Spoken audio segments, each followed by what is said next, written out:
G9 టీవీకు స్వాగతం. చంద్రబాబు నాయుడు గారు ఎప్పుడు ముఖ్యమంత్రిగా ఉన్నా ప్రచారం మాత్రం ఆర్భాటం మాత్రం ఎక్కువగా ఉంటుంది. చిత్తశుద్ధి మాత్రం ఎప్పుడు కానీ కనపరచడు. ఏది కానీ కేవలం మాటలకు మాత్రమే పరిమితమవుతాడు.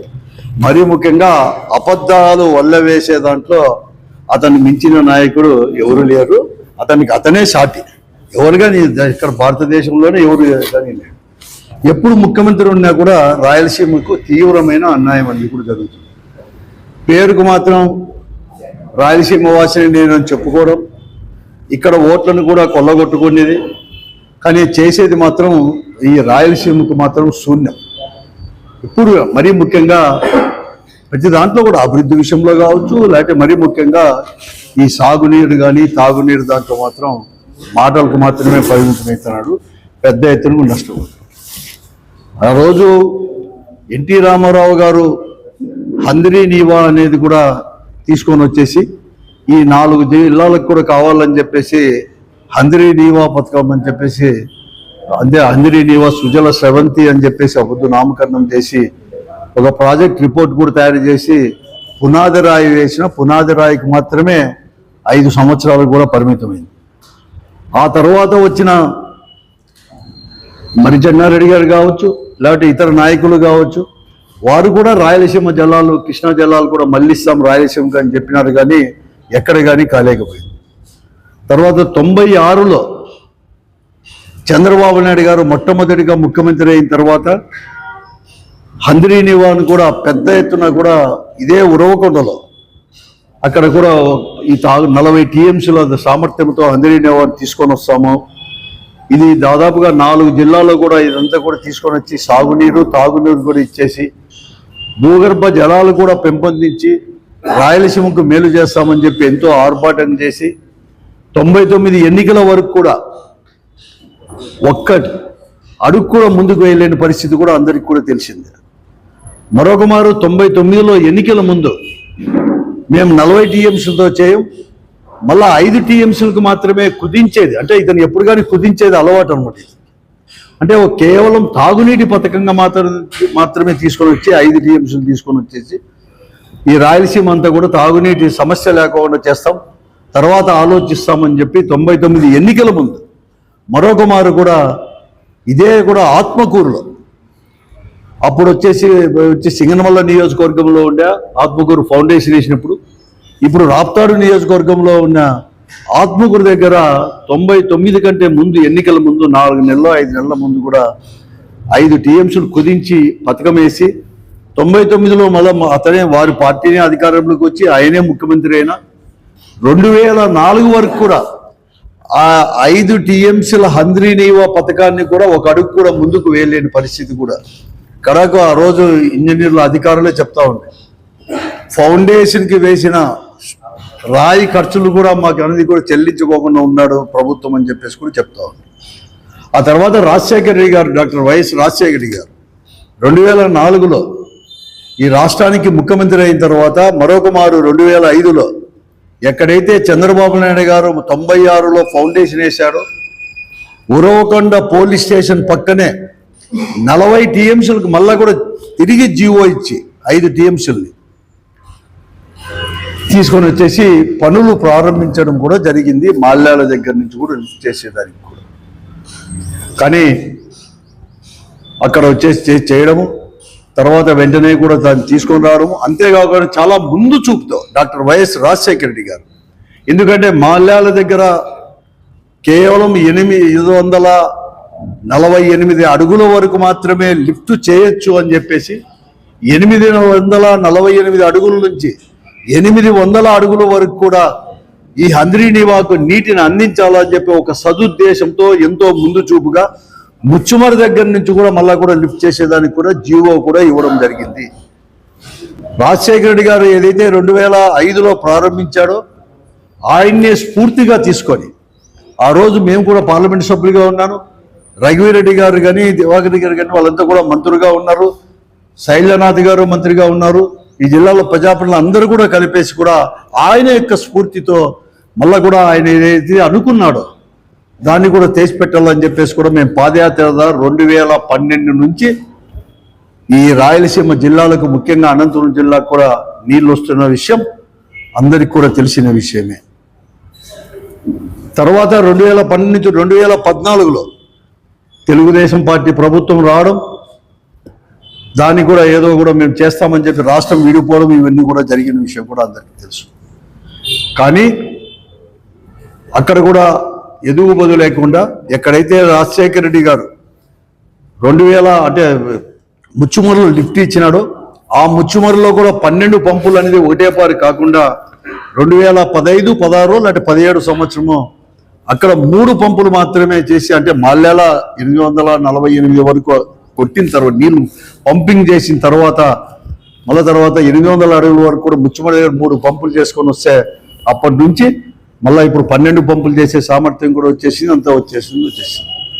కానీ 2019లో జగన్మోహన్ రెడ్డి గారు ముఖ్యమంత్రి అయిన తర్వాత కూడా తన తండ్రి యొక్క బాటలోనూ, తండ్రి యొక్క రాజశేఖర రెడ్డి గారి యొక్క స్ఫూర్తిని తీసుకొని కరువుకు నిలయమైన ఈ అనంతపురం కానీ లేకపోతే రాయలసీమ జిల్లాలు కూడా మేలు చేయాలని చెప్పేసి గాలేరు నగరి ద్వారా కూడా హంద్రీనీవాకి, ఎందుకంటే కర్నూలు, అనంతపూరు, కడప అంటే ఇప్పుడు అన్నమయ్య డిస్టిక్, తర్వాత చిత్తూరులో పుంగనూరు, కుప్పం వరకు కూడా నీళ్లు పోవాలి. కాబట్టి 500 కిలోమీటర్లు ఏకదాటిగా ముఖ్యంగా కడపకు అంటే అన్నమయ్య జిల్లాకు, తర్వాత చిత్తూరుకు కూడా పోవాలంటే కష్టం అని చెప్పేసి గాలేరు నగరికి హంద్రీనీవాను కూడా అనుసంధానం చేసి పైదిక్కు కూడా చేసి ఆ 2 నీళ్ళని అంటే కడప జిల్లాకు హంద్రీనీవా ద్వారా పోయేటి, చిత్తూరు జిల్లాకు పోయేటి కూడా అనంతపురం, కర్నూలు జిల్లాకే వినియోగించుకునేటట్టు కూడా జీవో ఇచ్చి గాలేరు నగరి ద్వారా కూడా పనులు కూడా అక్కడ పూర్తి అయితేనే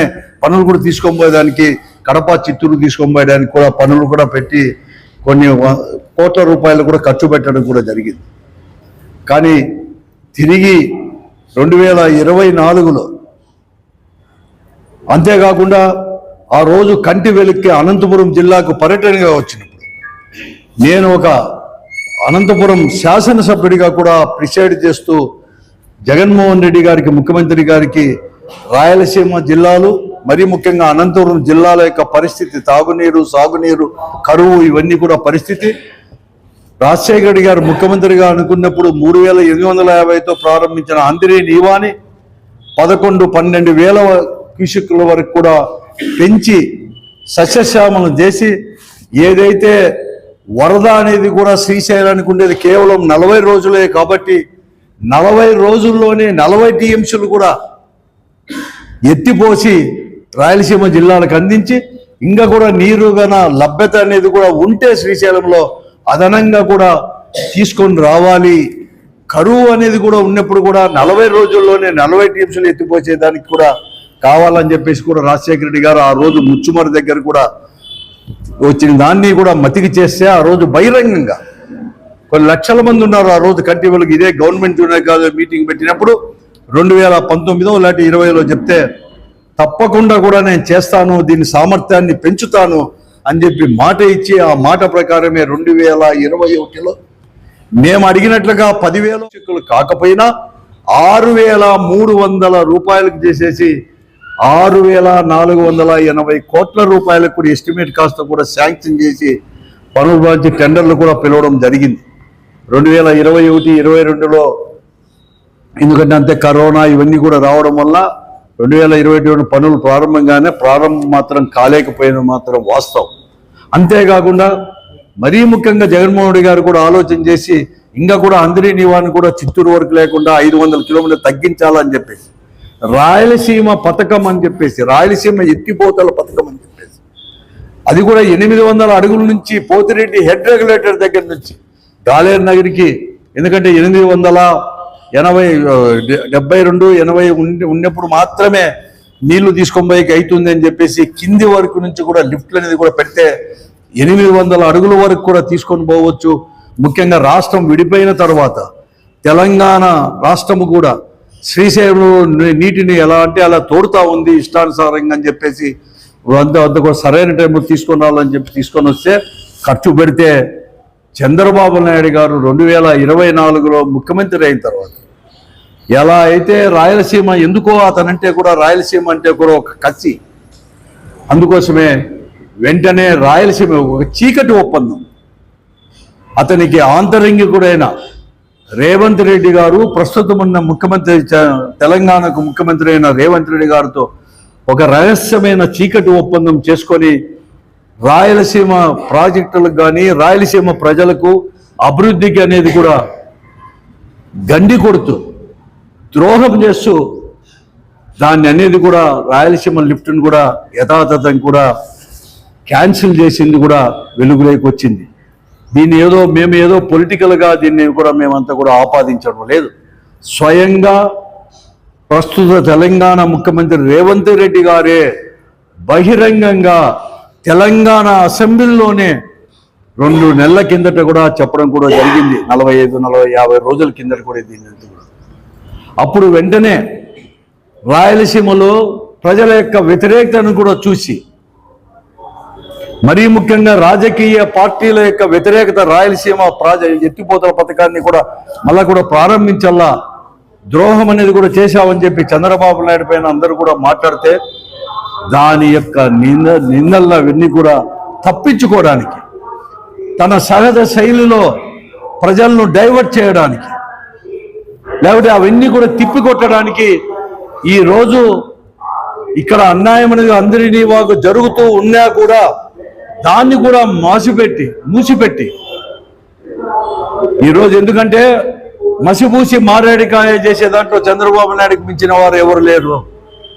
హంద్రీనీవా ప్రాజెక్టుని ఎప్పుడూ లేని విధంగా దాదాపుగా 14 సంవత్సరాలైంది హంద్రీనీవాతో నీళ్లు వస్తూ కూడా 2012 నుంచి కూడా ఈ పొద్దుడి వరకు కూడా ఈ 14 సంవత్సరాల్లో ఎప్పుడు కానీ 40 టీఎంసీలు అనేది కూడా కేవలం 192 రోజులు డైవర్ట్ చేయలేదని చెప్పేసి మార్చి లోపల కూడా మళ్ళా కూడా 50 టీఎంసీలు కూడా ఇంకా 10 టీఎంసీలు కూడా తోడి హంద్రీనీవా ద్వారా కూడా అందిస్తాం రాయలసీమ ప్రజలకు అని చెప్పేసి ఆర్భాటంగా కూడా చేసుకొని ప్రచారం చేసుకుంటూ ఈరోజు వారి మంత్రి అంటే ఇరిగేషన్ మంత్రి అయిన రామానాయుడు గారు కావచ్చు, లేకపోతే ఈ జిల్లాలో మంత్రులు కావచ్చు, కేశవ్ గారు కానీ, సబితా గారు కానీ, అలాగే శాసనసభ్యులు, ప్రజాప్రతినిధులు కూడా పెద్ద ఎత్తున ప్రజలను కూడా మభ్యపెట్టడానికి ప్రచారం అనేది కూడా చేస్తూ ఉన్నారు.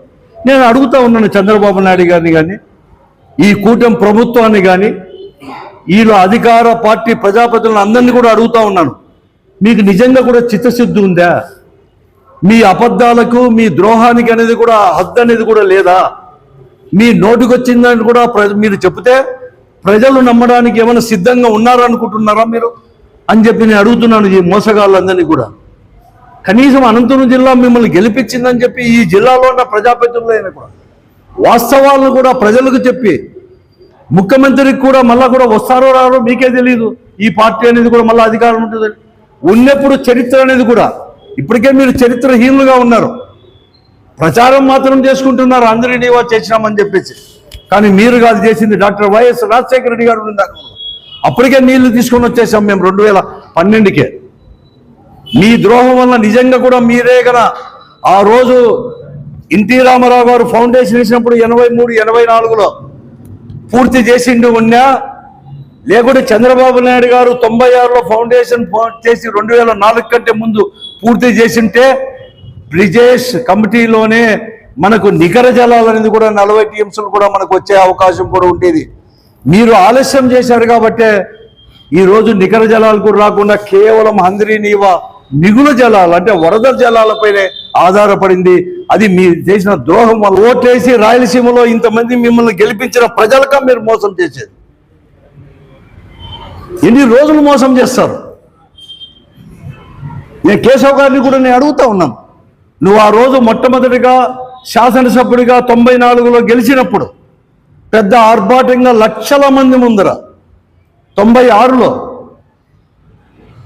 అప్పుడు రామకృష్ణ గారు కూడా అనంతపురం శాసనసభ్యుడిగా ఉన్నారు సిపిఐ తరఫున. మీరందరూ కలిసి హంద్రీనీవాకు 40 టీఎంసీలతో కూడా మీరు చేస్తామని చెప్పారు ఫౌండేషన్ ఇష్యూలు. మళ్ళా తర్వాత 99లో కూడా మీరే మీ పార్టీని అధికారంలో ఉన్నా కూడా మొత్తం 96 నుంచి 2004 వరకు కూడా ఒక అడుగు కూడా ముందుకు తీసుకొని పోకుండా కుదించినారు. మరొక మారు ఈ జిల్లాలో 6,300తో అన్నా మీరు చేయకోకుండా ప్రజల యొక్క అభిష్టం అయితే 11,000. కానీ జగన్మోహన్ రెడ్డి గారు ఇచ్చిన 6,300 జీవో అయినా ఇంప్లిమెంట్ చేయకుండా అదే కాంట్రాక్టర్కే మళ్ళా కూడా మీరు 3,850కో లేకపోతే ఎవరికో ఇవ్వడం కూడా ఈ ప్రజలకు ద్రోహం చేసింది కాదా అంటారు. ఎవరిని మిమ్మల్ని మీరే మోసం చేసుకుంటారా? మీరు 1 తూరు కాదు, 2 తూర్లు కాదు, 3 తూర్లు, 4 తూర్లు ఈ జిల్లా ప్రజలు మిమ్మల్ని ప్రజాప్రతినిధులు కూడా ఎన్నుకున్నారే, మంత్రులుగా కూడా వెలగబెట్టారే. అలా కూడా మీరు అబద్ధాలు చెప్పి కేవలం మీరు జగన్మోహన్ రెడ్డి గారిని విమర్శించడం, నోటికొచ్చిన భాష మాట్లాడడం, ఎవరైనా కానీ మా ఇట్లా వాళ్ళు విమర్శిస్తే వారిని అందరినీ కూడా దూషించడం, ఎత్తిపరచడం తప్ప మీరు ఇంకా ఈ 19 నెలల్లో మీరు ఏం చేశారని చెప్పేసి నేను వాళ్ళందరినీ కూడా నేను అడుగుతా ఉన్నాను. చంద్రబాబు నాయుడు గారు మీరు మళ్ళా కూడా 10 టీఎంసీలు ఎత్తిపోసేదానికి మార్చి 10వ తేదీ వరకు చెప్తున్నారే, అవసరమా అని చెప్పి అడుగుతున్నాను. ఈ రోజు మీరు వరద అనేది కూడా శ్రీశైలంలో ఈ పొద్దుడికి కూడా వేలకల్లో ఎప్పుడో తగ్గిపోయి ఉండాల్సింది. కానీ ఈ రోజు కూడా 875 అడుగుల 80 అడుగుల్లో కూడా నీళ్లు ఉన్నాయి. అంటే ఈ పొద్దుడికి కూడా శ్రీశైలంలో 167.4 టీఎంసీలు ఈ రోజు కూడా నిలవండి. It is a record break. Srisailam వచ్చినప్పటి నుంచి కూడా ఇంతవరకు కూడా నీళ్ళు అనేది కూడా 167 టీఎంసీలు ఉంటాయి. ఎందుకంటే 885 అడుగులు ఉండాల్సింది ఈ పొద్దుడికి కూడా 6 నెలలైనా కూడా 875 అడుగుల్లో ఉన్నాయి. దానికి ప్రధానమైన కారణం ఈరోజు వరద అనేది కూడా 3 మార్లు వచ్చింది. నవంబర్లో కూడా వరద వచ్చి శ్రీశైలం కూడా పొంగి పోయేది ఒకటైతే, రెండోది మన దురదృష్టం కొద్దీ తుంగభద్ర డ్యామ్, తుంగభద్రలో గేట్ అనేది కూడా పోవడం, తుంగభద్రలో 80 టీఎంసీల కంటే కూడా ఎక్కువ నిలబెట్టుకోవడానికి అవకాశం లేకపోవడం, 1 నెల నుంచి అక్కడ రిపేరు, ఒక 30 రోజుల నుంచి కూడా అక్కడ పూర్తిగా గేట్లను తీసేసి కొత్తగా గేట్లను పెట్టేది కూడా ప్రారంభించడం. దీనివల్ల తుంగభద్రలో కూడా నవంబర్లో కూడా వరద వచ్చింది కాబట్టి తుంగభద్రకు ఆ నీళ్ళన్నీ శ్రీశైలానికి రావడం వల్ల ఈరోజు ఇప్పటికి కూడా ఇంకా అక్కడ 167 టీఎంసీలు ఉన్నాయి. కానీ మీ యొక్క గొప్పతనం కాదు, లేకుంటే ఎవరో కాదు, ఒకరికి దురదృష్టం తుంగభద్ర డ్యాంలో గేటు పోవడం, ఒకరికి ఇక్కడ నీళ్ళు వచ్చినాయని చెప్పుకోవడానికి. కానీ ఆ అవకాశాన్ని మీరు ఉపయోగించుకొని ఈరోజు ఇంకా కూడా మార్చి వరకు కూడా దీన్ని ఎత్తి పోసేకి అవకాశాలు ఉన్నాయి. కాబట్టి 50 టీఎంసీలు కాదు కదా, ఇప్పుడు 40, ఇంకో 10 కాదు కదా, ఇంకా 20-30 టీఎంసీలు కూడా మీరు 3,850తో చేసే అవకాశాలు దాన్ని కూడా గండి కొడతానే దాన్ని మీరు ఒకటి విజ్ఞప్తి చేస్తాను. ఈరోజు కూడా ఈ కూటమి నాయకులకు కానీ ఈ ప్రభుత్వానికి చంద్రబాబు నాయుడు నేను అడుగుతా ఉన్నాను. ఎందుకంటే ఎప్పుడైనా కానీ శ్రీశైలం అనేది కూడా ఈరోజు ఉమ్మడి ప్రాజెక్ట్. మరీ ముఖ్యంగా రాష్ట్రం విడిపోయిన తర్వాత తెలంగాణకు దిగువన ఉండేది. మనం 848కు మాత్రమే కొట్టుకోవచ్చు నీళ్లు. ఇప్పుడు పోతిరెడ్డి రెగ్యులేటర్ కావచ్చు, దీనికి కావచ్చు, అంటే ఒక ముచ్చుమరి దగ్గర కాబట్టి 800 కొట్టచ్చు. కానీ అనేకమైన ప్రాజెక్టులు, విద్యుత్ ఉత్పత్తి, ఇవన్నీ కూడా తెలంగాణకు అనేది కూడా ఈరోజు కూడా ఉంది. ఈ తెలంగాణకి ఎప్పుడు కానీ ఈరోజు 875 అడుగులు ఉండేది, 800 అంటే 798 అడుగులకు వస్తే చాలు విద్యుత్ ఉత్పత్తి అనేది కూడా ప్రారంభిస్తుంది. 800 అడుగులకు వస్తే చాలు మరొక మారు కూడా మళ్ళీ కూడా పంట కాలువలకు కూడా నీళ్ళు ఇస్తారు. అంటే రాబోయే ఇంకొక నెల లోపల అది ఖాళీ అవుతుంది, మార్చి లోపల కూడా. ఇప్పటికే అనేకమైన ప్రాజెక్టులు రాయలసీమకు నువ్వు నిలబెట్టి, కానీ తెలంగాణ వాళ్ళు ఇప్పుడే కొత్తగా కూడా డిపిఆర్, అనేకమైన ప్రాజెక్టులు కూడా కొత్త కూడా డిపిఆర్ అనేది కూడా వచ్చేసింది. దాదాపు 8 ప్రాజెక్టులు, కొత్త ప్రాజెక్టు డిపిఆర్ కూడా వచ్చేసింది. అందుకని అడుగుతాను, రాయలసీమకు ద్రోహం చేయకుండా రాయలసీమ ప్రాజెక్టు ప్రారంభించు. ఇక్కడ కూడా హంద్రీ నీవాను కూడా 11,000 క్యూసెక్కులో 10,000 క్యూసెక్కులు కూడా పెంచు. చంద్రబాబు నాయుడు గారు నాకు తెలిసినంతవరకు మీ వారే చెప్తా ఉన్నారు, మీ పార్టీ అధికారంలోకి వచ్చిన నేను ఇంకా ముఖ్యమంత్రిగా ఉండను, ఇంక మీ కొడుకో ఎవరికో ఇవ్వాలని చెప్పి నీ ఉంది. కానీ నువ్వు ఇంత పెద్ద ముఖ్యమంత్రిగా, ఇన్ని సంవత్సరాలు ఉండే ముఖ్యమంత్రిగా చెప్పుకునే వాళ్ళు చరిత్రహీనులుగా మాత్రం కావద్దు, అవకాశాన్ని సద్వినియోగం చేసుకో చంద్రబాబు నాయుడు గారు అని చెప్పి నేను అడుగుతా ఉన్నాను. ఎందుకు ద్రోహం? ఎవరి కోసం ఈ ద్రోహం చేసేది? 14 సంవత్సరాలైంది హంద్రీనీవా నీళ్ళు వస్తూ. దాని మెయిన్ ఇంటెన్షన్ వచ్చేసి రాయలసీమలో కృష్ణా జలాలు కూడా పాలించి ఇరిగేషన్తో భూములకు నీరిచ్చేదే కాకుండా, పంట పొలాలకు నీరిచ్చేదే కాకుండా భూగర్భ జలాలు పెంపొందించడానికే. అందుకోసమే భూగర్భ జలాలు పెంపొందించడంతో పాటు 6,03,000 ఎకరాలకు ఆయకట్టు అనేది కూడా ఇవ్వాలని చెప్పి అతని మెయిన్ ఇంట్రెస్ట్. హంద్రీనీవాకు 80,000 ఎకరాలు, 1,00,000 ఎకరాలు కర్నూలు జిల్లాకు వస్తే 3.5 లక్షల ఎకరాలు. దాంట్లో జీడిపల్లి వరకు మొదటి ఫేజ్లో ఉరవకొండ ఇక్కడంతా కూడా 1,15,000 ఎకరాలు. ఈ పొద్దు 14 సంవత్సరాలు అయింది జీడిపల్లికి నీళ్ళు వస్తా కూడా 1,15,000 ఎకరాలు. మిగతాది సెకండ్ ఫేజ్ జీడిపల్లి నుంచి కిందికి మన జిల్లా దాటేంత వరకు కూడా 2,70,000-80,000 అంటే 3.5 లక్షల ఎకరాలు అనంతపురం జిల్లాకు. మిగతా 1,00,000 ఎకరాలు కడప, చిత్తూరు జిల్లాకి ఇవన్నీ తీసుకొని వచ్చి భూగర్భ జలాలు పెంపొందించి ఇంతవరకు 1 ఎకరాకు కూడా ఇవ్వలేదు. డిస్ట్రిబ్యూటర్ల క్వశ్చనే లేదు. 2014లో ముఖ్యమంత్రి అప్పుడైనప్పుడు కానీ ఇప్పుడు కానీ ఎక్కడికైనా డిస్ట్రిబ్యూటర్లు చేయలేదు. డిస్ట్రిబ్యూటర్లు అంటే పిల్ల కాలువలకు కేవలం నీళ్లు మారుతూ ఉన్నాయి. గొప్పలు చెప్పుకుంటున్నారు భూగర్భ జలాలు పెంపొందిస్తామని. మళ్ళా భూగర్భ జలాలకు పెంపొందించేదానికి కూడా గండి కొడుతూ ఈరోజు జీడిపల్లి నుంచి కుప్పం వరకు కూడా మీరు కూడా లైనింగ్ కూడా తీసుకోవడం 2,000 కోట్లు ఖర్చు పెట్టి భూగర్భ జలాలు పెంపొందించేది గడ్డి కొట్టారు. మరొక పక్క 3,850 క్యూసెక్లు అని చెప్పి కేవలం 2,400 2,600 క్యూసెక్లు మాత్రం తీసుకొని వచ్చేదాంట్లో అర్థం ఏమని చెప్పి దీనికి ఆన్సర్ అందేవారు చెప్పాలా ముఖ్యమంత్రి చంద్రబాబు నాయుడు గారు, రాయలసీమ వాసి కాబట్టి.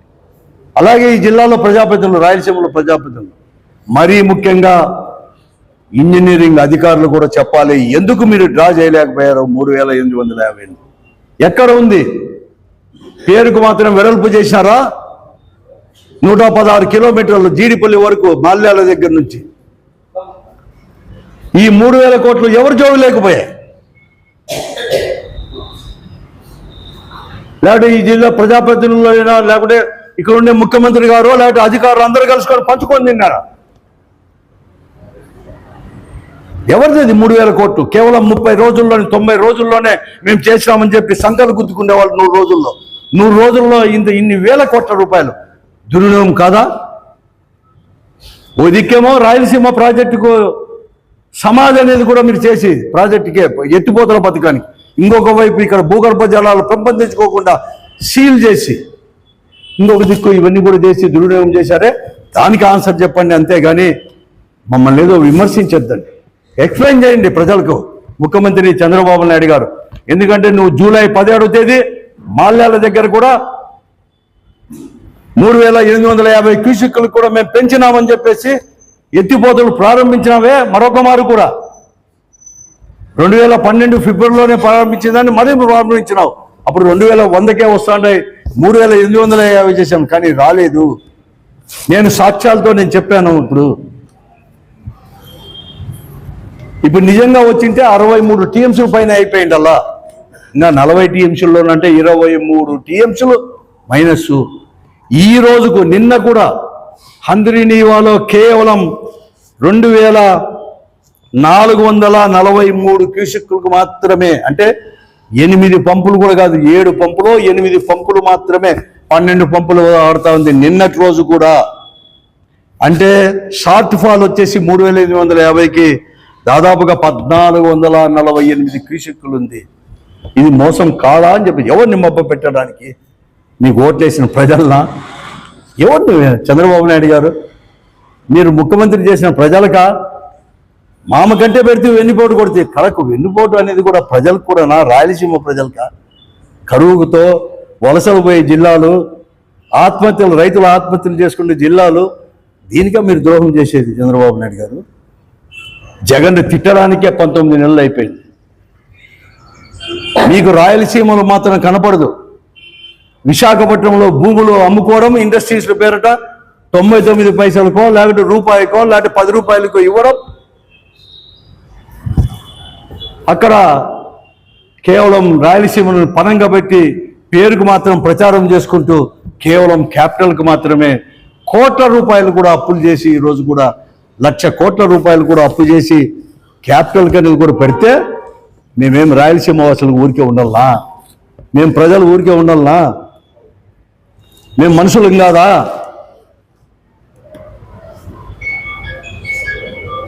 ఏమనంటే రాజకీయంగా తీసుకొని వైఎస్ఆర్ కాంగ్రెస్ పార్టీని విమర్శించడం, లేకుంటే మీరు ఉండేప్పుడు ఏం చేస్తామని చెప్పడం. జగన్మోహన్ రెడ్డి గారు ఉండింది 5 సంవత్సరాలే ముఖ్యమంత్రిగా, రాజశేఖర రెడ్డి గారు ఉండేది 5 సంవత్సరాలే ముఖ్యమంత్రిగా ఉండేది. కానీ మళ్ళా 5 సంవత్సరాలు కూడా వచ్చిన ముఖ్యమంత్రులు కూడా రోసయ్య గారు కానీ కిరణ్ కుమార్ గారు కానీ రాజశేఖర గారి స్ఫూర్తితో దాన్ని కొనసాగించి 2012లో అందరి నీవు ద్వారా కృష్ణా జిల్లాలు ఇచ్చారు రాయలసీమకు. జగన్మోహన్ రెడ్డి గారు 5 సంవత్సరాల్లోనే పెద్ద ఎత్తున కూడా దీన్ని పెంచడానికి కానీ రాయలసీమ ఎత్తిపోతుల దగ్గర అక్కడ తీసుకోబోయడానికి కానీ కర్నూలు, కడప, చిత్తూరు జిల్లా తీసుకోవడానికి అనేకమైన ప్రయత్నాలు చేసి ఖర్చు పెట్టే నువ్వు ఈరోజు గండి కొడుతూ 14 సంవత్సరాలు 16 సంవత్సరాలు ముఖ్యమంత్రి అని చెప్పుకుంటే నీవు సిగ్గు లేదా అని చెప్పి నేను అడుగుతా ఉన్నాను. ద్రోహానికి కూడా అంతం లేదా అని నేను అడుగుతా ఉన్నాను చంద్రబాబు నాయుడు గారు.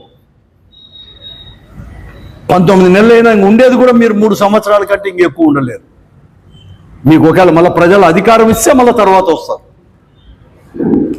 కానీ ఎన్ని రోజులు మా పైన మాత్రమే విమర్శలకు మాత్రమే పరిమితమవుతారు చంద్రబాబు నాయుడు గారు.